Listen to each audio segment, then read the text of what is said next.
चंद्रावती कंवर के कांग्रेस के जिला प्रमुख बनाने से हर कोई हैरान है। बीजेपी से बगावत कर पहले निर्दलीय जिला प्रमुख चुनाव में खड़ी हुई चंद्रावती कंवर ने जीत के बाद कांग्रेस में शामिल होकर सबको हैरान कर दिया है। धन्यवाद करती हूँ, साथ ही भैया का भी धन्यवाद करती हूँ जिसने मुझे इस लायक समझा। मैंने आज से कांग्रेस ज्वाइन कर ली। मैं और अशोक जी भैया गांव-गांव ढाणी-ढाणी में विकास का कार्य कराएंगे। दरअसल बूंदी जिला परिषद के 23 सदस्यों में से बीजेपी के 12 और कांग्रेस के 11 प्रत्याशी विजयी हुए थे। ऐसे में बीजेपी का जिला प्रमुख तय माना जा रहा था, लेकिन जिला प्रमुख प्रत्याशी को लेकर बीजेपी के विजयी प्रत्याशी आपस में उलझ पड़े और चंद्रावती कंवर ने नाराज होकर निर्दलीय प्रत्याशी के तौर पर नामांकन भर दिया। कांग्रेस ने बीजेपी में पड़े स्फोट का फायदा उठाया और अपने प्रत्याशी खड़ा न कर चंद्रावती को समर्थन दे दिया।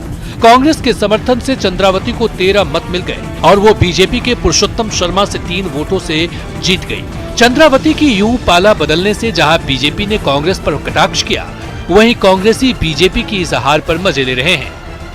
पूरे राजस्थान का देख लीजिए आप, कहते हैं कि भारतीय जनता पार्टी नगर निगम, नगर परिषद, नगर पालिका जीतती है, लेकिन ग्रामीण क्षेत्र के अंदर बराबरी पर रहते थे। लेकिन आज विपक्ष में बैठने के बाद भी एक तरफा हमने गेम किया है। घटना तो वो होती है जब कोई घटना घटती है। ये तो लोकतंत्र का रीति रिवाज है, लोकतंत्र का तरीका है। लोकतंत्र में किस प्रकार से अपने विरोधी को पछाड़ा जाता है और किस प्रकार से अपनी विचारधारा को जीवित रखा जाता है।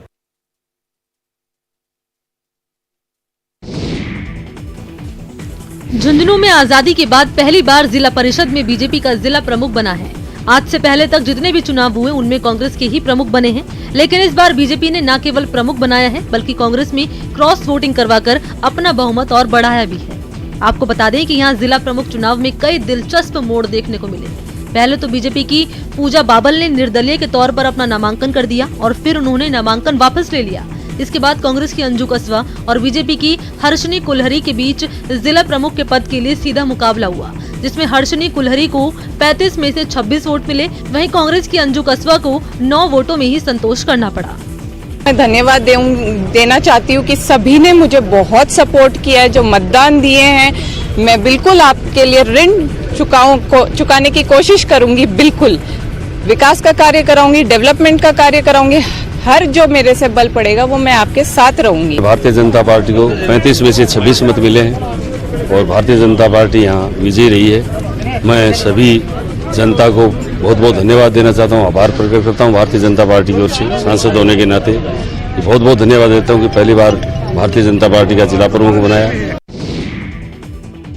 कैमरे से बार बार मुंह छिपा रही ये AN वीना चौधरी हैं। कल तलक ठाठ से अपने दफ्तर में बैठी थी, लेकिन लालच ने इन्हें कहीं मुंह दिखाने लायक नहीं छोड़ा है। वीना चौधरी ने सोचा था रिश्वत में कैश नहीं लेंगी तो पकड़ी नहीं जाएंगी, किसी से मुलाकात नहीं करेंगी तो ट्रैप नहीं होगी। लेकिन जितनी हाईटेक वो बनने की कोशिश कर रही थी, ACB की टीम उससे ज्यादा हाईटेक निकली और मैडम वीना सलाखों के पीछे पहुंच गई। वीना चौधरी को गिरफ्तार करने वाली ACB के मुताबिक परिवादी सोलर पैनल लगाने का काम करता है, जिसके मीटर टेस्टिंग करवाए जाते हैं और AN वीना चौधरी ने उसी मीटर टेस्टिंग को लेकर रिश्वत की मांग की थी। वीना चौधरी ने ये रिश्वत पेटीएम के जरिए ली थी और इसी के बाद उन्हें गिरफ्तार किया गया। सोलर पैनल लगाने के लिए यहाँ पे मीटर टेस्टिंग होने के लिए आते हैं और एक परिवादी ने हमारे ACB में 21 अक्टूबर को शिकायत की थी कि उसके जो मीटर टेस्ट हैं वो टेस्ट करके उपलब्ध नहीं कराए जा रहे हैं और उसके लिए यहाँ पे रिश्वत की मांग की जा रही है, पर मीटर 1000 रुपये। मरुधरा में लगातार बढ़ रहे साइबर अपराधियों पर अंकुश लगाने के लिए कमिश्नरेट में साइबर अपराध अनुसंधान इकाई का गठन किया गया है। यह टीम थानों में दर्ज साइबर अपराध संबंधी मामलों में जांच अधिकारियों को परामर्श और तकनीकी सहायता उपलब्ध कराएगी। साथ ही कमिश्नरेट ने साइबर अपराधों पर लगाम लगाने के लिए साइबर जागरूकता सप्ताह का शुभारंभ किया है। इसमें लोगों को साइबर अपराधियों से बचाव के संबंध में जानकारी दी जाएगी। आपको बता दें कि पिछले 3 साल में 1298 साइबर क्राइम के मामले दर्ज हुए हैं। इनमें से पुलिस केवल 186 मामलों में ही चालान पेश कर पाई है, जबकि 62% यानी 806 मामलों में तो FIR लग गई। इस वक्त 312 मामलों की जांच चल रही है। इसी जांच में तेजी लाने के लिए साइबर यूनिट का गठन किया गया है, जिसमें साइबर ट्रेनिंग किए हुए एक्सपर्ट पुलिसकर्मियों को भेजा गया है। खास बात ये कि पुलिसकर्मी केवल साइबर अपराध पर ही काम करेंगे। हालांकि अभी तक ब्रह्मपुरी, गांधीनगर, बनी पार्क और संजय सर्किल में ही इसके सेंटर बनाए गए हैं। एक साइबर पुलिस स्टेशन खोला गया है जो कि 24 घंटे डेडिकेटेड इसी काम को करता है, एक टीम है। लेकिन इन अपराधों की बढ़ती हुई संख्या को देखते हुए अब जो जयपुर के चारों ज़िले हैं, नॉर्थ, साउथ, ईस्ट और वेस्ट, उन चारों में भी एक अलग अलग साइबर यूनिट को खोला जा रहा है, क्योंकि अकेले साइबर पुलिस स्टेशन वर्क का लोड इतना ज़्यादा है, शिकायतें इतनी ज़्यादा है, क्राइम इतना बढ़ रहा है कि अकेले साइबर पुलिस स्टेशन के द्वारा उससे निपट पाना मुश्किल हो रहा था। कोटा के सिटी मॉल के सामने निर्माणाधीन ओवरब्रिज का स्लैब गिरने के मामले में केस दर्ज कर लिया गया है। यूडीएच मंत्री के निर्देश के बाद ओवरब्रिज का निर्माण कर रही ठेका कंपनी के खिलाफ एफआईआर दर्ज की गई है। बुधवार रात करीब 8:30 बजे एक शॉपिंग मॉल के सामने निर्माणाधीन ओवरब्रिज का एक हिस्सा अचानक गिर गया था। इस हादसे में वहां काम कर रहे एक इंजीनियर समेत 10 मजदूर घायल हो गए, जबकि एक मजदूर की मौत हो गई थी। इसी हादसे की जांच के लिए पहले तो 3 सदस्यीय कमेटी गठित की गई और अब ओवरब्रिज का निर्माण कर रही कंपनी के ठेकेदार के खिलाफ केस दर्ज किया गया है। श्री चंद्र प्रकाश जी शुक्ला एक्सीएन है जो यूआईटी के, उनके द्वारा थाने पर एफआईआर पेश की है। उनकी रिपोर्ट पर प्रकरण दर्ज करा गया और इसमें अनुसंधान प्रारंभ किया गया। 17 लोग घायल हुए थे, जिसमें से 6 लोग उपचार हेतु आए थे और एक मरीज जो गंभीर रूप से घायल थे वो उनका निधन हो गया इस हादसे में, और एक और जो मजदूर है वो भी गंभीर रूप से घायल है और 4 उनकी भी गंभीर चोटें आई। हाथों में लव जिहाद का विरोध करने वाले पोस्टर लिए प्रदर्शन कर रही ये महिलाएं जयपुर की अलग अलग सामाजिक संगठनों की सदस्य हैं। गुरुवार को शासन सचिवालय के पास स्टैचू सर्किल के सामने प्रदर्शन के दौरान इन महिलाओं ने राजस्थान में लव जिहाद के बढ़ रहे मामलों को रोकने के लिए कानून बनाने की मांग की। इन महिलाओं का कहना है कि राजस्थान तेजी से लव जिहाद का केंद्र बनता जा रहा है। यहाँ पिछले 4 साल में 153 घटनाएं ऐसी हुई हैं जिनके पीछे लव जिहाद के जरिए धर्मांतरण का एजेंडा सामने आया है। आपको बता दें कि जयपुर में अब तक 20, अजमेर में 23, टोंक में 13 ऐसी घटनाओं के साथ साथ मेवात से भी लव जिहाद के 15 मामले सामने आए हैं और पिछले कुछ दिनों से लव जिहाद को लेकर कानून बनाने की मांग मरुधरा में तेज हो गई है। लव जिहाद अभी क्या है, राजस्थान में बहुत ज्यादा फैल रहा है और अभी क्या है कि राजस्थान में फैल रहा है और अभी इंस्टेंटली अभी मालपुरा में ही, मालपुरा टाउन में अभी एक रिसेंटली एक छोटी सी 15 साल की बच्ची के साथ हुआ है, जो कि एक लड़के ने उसको पहले अपना नाम सन्नी बताया, उसके बाद जाके उसको प्यार के जाल में फंसा के फिर फारूक बताया गया, उसके बाद जाके उसको भाई बोला गया कि है ना तुम अपना धर्म चेंज करो। जब वो नहीं मानी तो उसको वीडियोस वगैरह दिखाकर डराया गया, धमकाया गया, वायरल करने के लिए बोला गया, जिससे कि ये सब लव जिहाद राजस्थान में बहुत ज़्यादा फैल रहा है। इन तस्वीरों और यहाँ हो रहे काम को देखकर जयपुर के लोगों को उम्मीद जगती है कि जल्दी उनकी प्यास मिटने वाली है। उन्हें पीने के लिए साफ और भरपूर पानी मिलने वाला है। दरअसल इन दिनों सीएम अशोक गहलोत की बजट घोषणा के मुताबिक बीसलपुर पृथ्वीराज नगर पेयजल योजना के दूसरे चरण का काम तेजी से चल रहा है। आपको बता दें कि इस फेज का काम पूरा होने के बाद पृथ्वीराज नगर और उसके आसपास बनी कॉलोनियों में रहने वाले लोगों को बीसलपुर बांध से पेयजल की सप्लाई शुरू हो जाएगी। बता दें कि जलदाय विभाग की ओर से दूसरे चरण के लिए नए पंप हाउस का निर्माण, नए स्वच्छ जलाशयों के निर्माण, उच्च जलाशयों के साथ साथ 145 वर्ग किलोमीटर में बिछाई जाने वाली पेयजल पाइपलाइन के ब्लूप्रिंट पर तेजी से काम हो रहा है। का प्रथम फेज 1 का फंक्शन है, इसमें करीबन 30 स्क्वायर किलोमीटर जो कि जेडीए का चिन्हित क्षेत्र है, इसके लिए डिस्ट्रीब्यूशन लाइनें प्रस्तावित हैं, जो कि हम अक्टूबर 22 तक डाल देंगे। उसके बाद 175 वर्ग किलोमीटर जिसके लिए हम आधारभूत ढांचा तैयार कर रहे हैं। देश के साथ राजस्थान ने भी वैक्सीनेशन के लिए कोरोना पर जीत की तैयारी कर ली है। जयपुर, जोधपुर और उदयपुर में मुख्य वैक्सीन स्टोर होंगे और यहां से दूसरे जगहों पर वैक्सीन भेजी जाएगी। 64,000 वैक्सीन सेंटर पर वैक्सीन। तो चलिए 20 मिनट में 20 खबरों में बात करते हैं हम दूसरे प्रदेश की खबरों की। अध्यक्ष जेपी नड्डा के काफिले पर हुए हमले के विरोध में पार्टी ने आक्रामक रुख अपनाया और पूरे राज्य में प्रदर्शन किया। पार्टी के नेताओं और कार्यकर्ताओं ने राज्य के अलग अलग शहरों में 2 घंटे प्रदर्शन किया और सड़कों पर उतरे। कोलकाता में तो बंगाल बीजेपी के नेता और कार्यकर्ता सड़क पर ही धरने पर बैठ गए। शाम 4 बजे से ही पार्टी के कार्यकर्ताओं ने धरना शुरू कर दिया। नतीजा ये हुआ कि प्रदर्शन वाली जगह पर जाम लग गया। सड़क पर गाड़ियों की लंबी लाइन लग गई। इस बीच एक कार्यकर्ता सड़क पर ही लेट गया और ममता सरकार के खिलाफ अपना आक्रोश दिखाने लगा। इससे पहले इन लोगों ने ममता बनर्जी के खिलाफ खूब नारे लगाए। अपना गुस्सा दिखाने के लिए उन्होंने मानव श्रृंखला भी बनाई। थोड़ी ही देर बाद वहां लॉकेट चटर्जी और शांतन बसु समेत सौमित्र खान और दूसरे बीजेपी नेता भी पहुंच गए और सड़क पर बैठ गए। धरना खत्म होने के बाद ये सभी लोग राज्यपाल से मिलने गए। उन्होंने बताया कि राज्यपाल से मिलकर बीजेपी बंगाल में राष्ट्रपति शासन लागू करने की मांग करेगी। हम लोग राष्ट्रपति शासन मांग कर रहे हैं इसलिए कि ममता बनर्जी वोट नहीं होने देंगे। राज्य में कानून व्यवस्था का हवाला देकर बंगाल बीजेपी के नेता पहले भी राष्ट्रपति शासन की मांग कर चुके हैं और चुनावी सरगर्मी तेज होते ही इस मांग ने फिर जोर पकड़ लिया। उत्तर प्रदेश में जालौन के कांग्रेस दफ्तर में उस वक्त अफरा तफरी मच गई जब कांग्रेस कार्यकर्ताओं के 2 गुट आपस में भिड़ गए। बवाल तब हुआ जब राज्य में होने वाले पंचायत चुनाव पर वहां समीक्षा बैठक बुलाई गई, जिसमें जिले के तमाम कांग्रेस कार्यकर्ता शामिल होने पहुंचे। लेकिन किसी बात पर कांग्रेस कार्यकर्ताओं के 2 गुट आमने सामने आ गए, जिसके बाद वहां हंगामा शुरू हो गया। दोनों गुटों के लोग एक दूसरे से तू-तू मैं-मैं करते नजर आए। दोनों तरफ से गाली गलौज होने लगी। देखते देखते उनके बीच धक्का मुक्की शुरू हो गई। ऐसा लगा जैसे थोड़ी देर में दोनों गुटों के बीच मारपीट शुरू हो जाएगी। इस दौरान वहां मौजूद कांग्रेस के दूसरे कार्यकर्ता बीच बचाव करते दिखे, लेकिन हंगामा शांत करने की तमाम कोशिश के बाद भी कांग्रेस दफ्तर में काफी देर तक बवाल होता रहा। हालांकि बाद में किसी तरह दोनों गुटों के लोगों को समझा बुझाकर शांत करा लिया गया। इस घटना के बाद कांग्रेस ने हंगामा करने वाले लोगों पर कार्रवाई के संकेत दिए। संगठन का एक अनुशासन होता है, उसको सबको मानना चाहिए। आरोप ये भी है कि हंगामा कर रहे कांग्रेस के लोगों ने मीडिया कर्मियों से भी बदसलूकी की। शिरडी के साईं मंदिर के बाहर सभ्य कपड़े पहनने की अपील वाला बोर्ड हटाने के लिए तृप्ति देसाई अपनी समर्थकों के साथ निकल पड़े, लेकिन शिरडी पहुंचने से पहले ही उन्हें पुलिस ने हिरासत में ले लिया और इस दौरान महिला पुलिस के साथ तृप्ति देसाई की धक्का मुक्की भी हुई।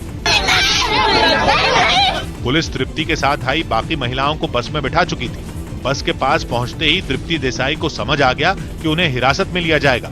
अचानक उन्होंने महिला पुलिसकर्मी का हाथ छुड़ाकर भागने की कोशिश की, लेकिन वो ज्यादा दूर तक भाग नहीं पाई। फौरन महिला पुलिस ने उन्हें फिर दबोच लिया। इस बार तृप्ति को जबरन खींचते हुए बस में बिठाना पड़ा। तृप्ति देसाई अपनी समर्थकों के साथ एक बस में शिरडी के लिए रवाना हुई थी, जिसका ऐलान उन्होंने पहले से ही कर दिया था। फिर रोका, फिर भी हम आगे जाएंगे और बोर्ड हटाएंगे। तृप्ति को तिलक लगाकर और आरती उतार कर रवाना किया गया। बस में पूरे रास्ते तृप्ति देसाई के समर्थन में नारे लगते रहे, लेकिन पुलिस की तैयारी तृप्ति देसाई से ज्यादा दिखी। अर्धसैनिक बल का महिला दस्ता और महिला पुलिसकर्मी पहले से ही अहमदनगर जिले की सीमा पर तैनात हो गई। शहर में दाखिल होने से पहले ही तृप्ति देसाई और उनकी पूरी टीम को हिरासत में ले लिया गया। आंध्र प्रदेश के गुंटूर में एक टोल प्लाजा कर्मचारी को राज्य की सत्ताधारी पार्टी वाईएसआर कांग्रेस की नेता ने थप्पड़ मार दी। घटना तब हुई जब टोल कर्मचारी ने उन्हें रोका और टोल टैक्स देने के लिए कहा, जिस पर वाईएसआर कांग्रेस पार्टी की नेता डी रेवती गुस्से से बौखला गईं। उन्होंने पहले टोल प्लाजा पर लगे बैरिकेड को खुद हटाने की कोशिश की और जब कर्मचारी ने विरोध किया तो उन्होंने उसे थप्पड़ जड़ दिया। इस घटना से पहले डी रेवती कार के आगे खड़े टोल कर्मचारी के साथ बहस करती दिखाई दी। थोड़ी देर बहस करने के बाद उन्होंने सड़क पर रखे बैरिकेड को खुद ही हटाना शुरू कर दिया। हंगामा बढ़ा तो वहां लोगों की भीड़ जमा हो गई। बात तब बिगड़ गई जब टोल कर्मचारियों ने उन्हें बैरिकेड हटाने से रोकने की कोशिश की। इस पर वाईएसआर कांग्रेस नेता उनसे हाथापाई पर उतारू हो गई। गुस्से में उन्होंने बैरिकेड को सड़क पर गिरा दिया और फिर टोल कर्मचारी को थप्पड़ मार दिया। बाद में उनके ड्राइवर ने बैरिकेड को सड़क के किनारे किया और फिर दोनों बिना टोल दिए कार में बैठकर वहां से निकल गए। कोरोना की मार झेल रहे मुंबई में एक और संकट खड़ा हो गया। News18.com की रिपोर्ट के मुताबिक मुंबई के ब्लड बैंकों में खून की भारी कमी हो गई। ऐसे में सरकार ने लोगों से रक्तदान की अपील की। मुंबई के ही समाधान सदा सरवणकर नाम के शिवसेना नेता ने तो रक्तदान करने पर लोगों को मुफ्त में चिकन और पनीर देने का ऑफर भी दे दिया। यह ऑफर उन लोगों के लिए है जो मुंबई के किंग एडवर्ड मेमोरियल अस्पताल में रक्तदान करेंगे, जहां 13 दिसंबर को रक्तदान शिविर लगाया जा रहा है। मुंबई के ब्लड बैंकों में हो रही खून की कमी के बीच राज्य के स्वास्थ्य मंत्री राजेश टोपे खुद राजधानी के एक अस्पताल में रक्तदान के लिए पहुंच गए, जहां उन्होंने जरूरतमंदों के लिए रक्तदान किया। सिर्फ उन्होंने ही नहीं बल्कि उनके साथ वहां पहुंची एनसीपी नेता सुप्रिया सुले ने भी वहां खून दिया। इसके बाद उन्होंने दस्तावेजों पर कार्रवाई पूरी की। उपलब्ध होगा इतना ही ब्लड आज यहाँ पर हमारे स्टोरेज में है, इसीलिए हमने ब्लड डोनेशन का अपील किया है। कोरोना संकट के बीच केरल के निकाय चुनाव में एर्नाकुलम के एक पोलिंग बूथ पर रोबोट का इस्तेमाल किया गया। राज्य में हो रहे निकाय चुनाव के दूसरे चरण में 5 जिलों में वोटिंग हुई, लेकिन जो तस्वीर एर्नाकुलम के एक मतदान केंद्र से सामने आई, उसमें एक रोबोट उस केंद्र के दरवाजे पर खड़ा दिखा, जिसने वहां पहुंच रहे मतदाताओं की एक-एक कर थर्मल स्क्रीनिंग की। रोबोट पर लगाई गई स्क्रीन पर लोगों के शरीर का तापमान डिस्प्ले होता दिखा। तापमान की जांच के बाद उस रोबोट ने लोगों के हाथों को सैनिटाइज भी कराया, जिसके बाद वो वोट देने के लिए आगे बढ़ते दिखाई दिए। बाकी लोग सोशल डिस्टेंसिंग के नियम को ध्यान में रखते हुए अपनी बारी आने का इंतजार करते दिखे। 20 मिनट में 20 खबरों में बात करते हैं कुछ अंतर्राष्ट्रीय खबरों की। अमेरिका से बढ़ते तनाव के बीच रूस परमाणु युद्ध की तैयारी में जुटा है। रूस ने परमाणु मिसाइलों का परीक्षण करके अमेरिका को खुली चुनौती दे दी। खबर है कि खुद राष्ट्रपति व्लादिमीर पुतिन के आदेश पर इन परमाणु मिसाइलों का टेस्ट किया गया। और रूस ने कहीं पर जमीन से परमाणु मिसाइल चलाकर अपनी ताकत दिखाई, तो कहीं समंदर से परमाणु मिसाइल चलाने का सैन्य अभ्यास किया। जमीन से तो रूस ने इंटरकॉन्टिनेंटल बैलिस्टिक मिसाइल का टेस्ट लॉन्च किया, यानी ऐसी ताकतवर परमाणु मिसाइल जिसकी जद में दुनिया का लगभग हर कोना होगा, मतलब अमेरिका भी। जैसे ही खतरनाक मिसाइल चली तो धरती कांप उठी। कई किलोमीटर दूर तक कान फाड़ देने वाली आवाज की गूंज सुनाई दी। तेज रफ्तार मिसाइल पलक झपकते ही हवा में पहुंच गई और अपने पीछे जमीन पर धूल का घना गुबार छोड़ गई। वहीं समुद्र में परमाणु पनडुब्बी से मिसाइल लॉन्च करने से पहले रूस की सेना के जवान पूरे फॉर्म में नजर आए। उन्होंने जैसे ही कमांड दी, मिसाइल हवा में लॉन्च हो गई। जल थल के साथ हवा से भी बम दागने का परीक्षण किया गया। अमेरिका के टेक्सास में निजी एरोस्पेस कंपनी स्पेसएक्स का रॉकेट प्रोटोटाइप टेस्ट फ्लाइट के दौरान ब्लास्ट हो गया। पृथ्वी से लोगों को मंगल ग्रह की सैर कराने के लिए बनाए जा रहे स्टारशिप रॉकेट ने उड़ान तो आराम से भर ली, लेकिन लैंडिंग के वक्त उसमें जोरदार धमाका हो गया और जो रॉकेट आसमान में शान से उड़ रहा था वो जमीन पर चकनाचूर होता नजर आया। धरती को छूते ही ये रॉकेट फट पड़ा। वीडियो देखकर ऐसा लगा जैसे कोई बम ब्लास्ट हुआ हो। इस खतरनाक धमाके की वजह से आग के शोले ऐसे भड़के कि रॉकेट का नामो निशान ही मिट गया। हालांकि इससे पहले तक सब ठीक जा रहा था। लगभग 16 मंजिला इमारत जितने ऊंचे इस रॉकेट ने जैसे ही लॉन्च पैड से उड़ान भरी, लोगों ने उसका जोरदार स्वागत किया। उड़ते उड़ते रॉकेट आसमान में 41,000 फीट की इतनी ज्यादा ऊंचाई पर पहुंच गया कि कुछ पल के लिए आंखों के सामने से ओझल ही हो गया। लेकिन इसके बाद शुरू हुआ असली धमाल। ये हाईटेक रॉकेट हवा में अपनी दिशा बदलने लगा। ऐसा लगा मानो वो आसमान में करतब दिखा रहा हो। हालांकि 6.5 मिनट तक उड़ान भरने के बाद जैसे ही रॉकेट जमीन पर पहुंचा, उसमें विस्फोट हो गया।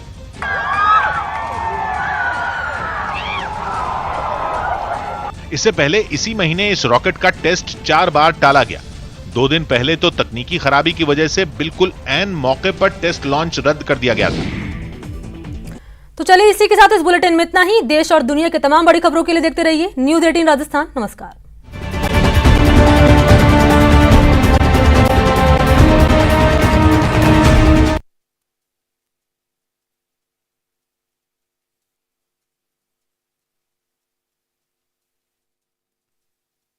अमेरिका के कैंसस राज्य से एक दिल दहला देने वाली तस्वीर।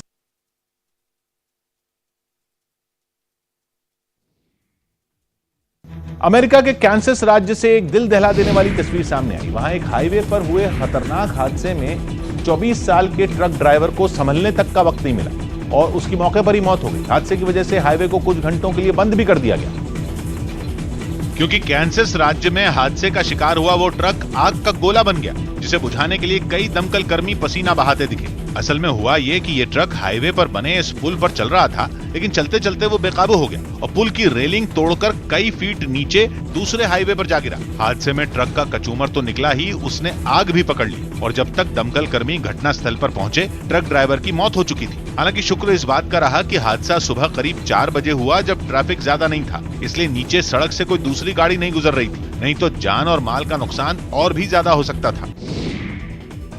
यूरोपीय देश अल्बानिया में पुलिस की गोली से एक आदमी की मौत हो गई, जिस पर लोगों का गुस्सा भड़क गया। आरोप है कि कोरोना वायरस की वजह से लागू कर्फ्यू के दौरान पुलिस ने बाहर निकले उस आदमी को गोली मार दी, जिसके बाद राजधानी तिराना में जमकर हंगामा शुरू हो गया।